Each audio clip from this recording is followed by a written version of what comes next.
Hello, my name is Christopher Vann. I'm the Chief Operating Officer of Autolus. Autolus is a next generation programmed T-cell company based in the UK. I'd like to thank the organizers, ARM, for the opportunity to present an update on Autolus. Autolus is NASDAQ listed, so please find the standard declaration together with information on how you can gather further information on the company by clicking through to the SEC website. We also will have a more complete version of this slide set available on our company website address, which is autolus.com.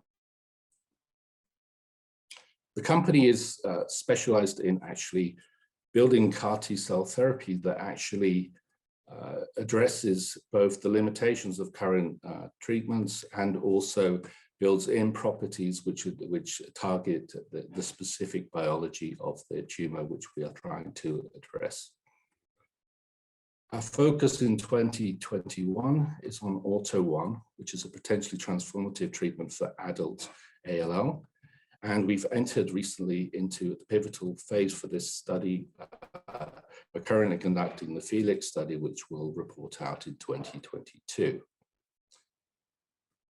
ALL is a significant unmet medical opportunity, and adults with ALL are somewhat different from the pediatric patients in that although many of them respond well to initial chemotherapy, because they are more fragile, the doses given are less high and less intensive treatment, so they're more inclined to relapse. And we anticipate that there are around 3,000 patients in the addressable patient population in the US and EU in the relapsed refractory setting for this indication. The FDA has granted orphan drug designation for AUTL in adult ALL. AUTL is particularly well suited to this indication for three reasons. The first is a very high level of anti-leukemic activity, which is necessary for a fast proliferating disease, and that leads to high response rate. Because the stem cell-like nature of leukemic cells, it's also necessary to have sustained long-term pressure on leukemia. So you need a product with long persistence. And indeed, AUTL has extremely long persistence, which leads to durable responses. And very importantly in this population as well, as I mentioned earlier, this is a very fragile patient population. So it's necessary to have a product that has efficient killing and very manageable side effect profile, particularly with regard to low levels of severe CRS and neurotoxicity. What we've seen in clinic is really encouraging. So what we've seen in clinic is long-term event-free survival of 52% at 12 months. And when we've actually taken the initial academic manufacturing and brought it to use our more commercial machine-based semi-automated manufacturing, we've actually seen comparable or even potentially even slightly better results. When we compare this to standard of care, which is currently blinatumomab and inotuzumab, the first thing that's striking is the very high levels of initial response, but that this is actually sustained and durable. As I mentioned, one of the challenges of current therapy is, although they get good response rates, it's not sustained. And this was also achievable without severe CRS being reported. And we did have some cases of neurotoxicity, but this has to be borne in mind that the patient population that was actually treated had a high tumor burden and was very much a relapsed refractory population. And the neurotoxicity was only observed in patients with greater than 50% blasts. This is obviously highly exciting, which is why we have moved into pivotal registration phase studies. But this product has also got other potential uses, which we're obviously looking to explore in the coming months in non-Hodgkin's lymphoma, primary CNS lymphoma. In addition to this, one of the things that we are also engaged in taking to clinic is a pediatric program which combines the features of AUTL with a second CAR in the cell, with a CD22 CAR in the cell. And the reason that that's necessary for the pediatric indication is what we've seen from the initial products that are marketed in this area is very excellent response rates, but the patients, if they do relapse, are likely to relapse because of antigen escape, and this addresses that aspect of the disease. In addition to AUTO1, we have another product for B-cell malignancies, and that's AUTO3, which we target specifically for DLBCL. And this program we're looking to partner before we take into pivotal registration phase study.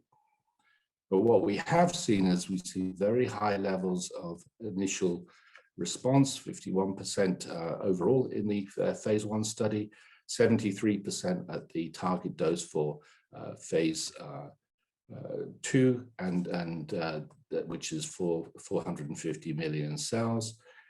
And we've also seen this with a relatively benign safety profile without severe CRS and very low levels of neurotoxicity. In addition to our B-cell programs, we actually also have a T-cell program. And one of the features of T-cell lymphoma is that it originates from a mature cell. And within our bodies, we have a mixture of TRBC1 and TRBC2 T cells, and they appear to have similar functionality, but the tumor, as it comes from a mature cell, will actually will be TRBC1 positive or TRBC2 positive. So what that allows us to do is to stratify the patients into 2 groups according to whether their tumor is TRBC1 positive or TRBC2 positive. And then what we can do is we can actually give a specific CAR T-cell therapy according to whether the tumor is TRBC1 positive, which is AUTO4, or TRBC2 positive, which is AUTO5. AUTO4 is currently in the clinic, and we're actually escalating the dose range finding portion of that study. TRBC5 will enter the clinic shortly. One of the other features of Autolus is our ability to do advanced cell programming. And there are various aspects to this. We've already mentioned some of the aspects around our ability to do advanced targeting.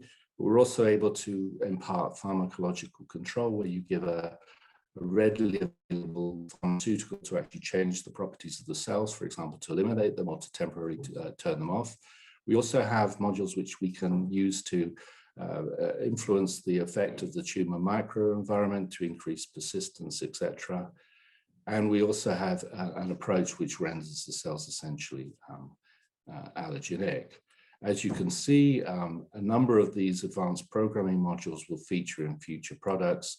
And we're currently looking to take a number of new products into the clinic this year. I've already mentioned the pediatric ALL program, the T-cell program. In addition to that, we have a GD2 CAR with advanced programming that we will take into neuroblastoma, AUTO7 for prostate cancer, and we have an advanced multiple myeloma program for multiple myeloma with advanced programming as well.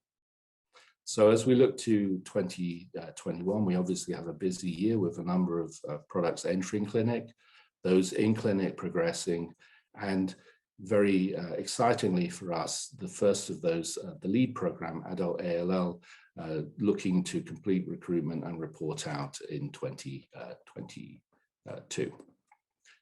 Thank you for your time, and I wish everyone a great meeting.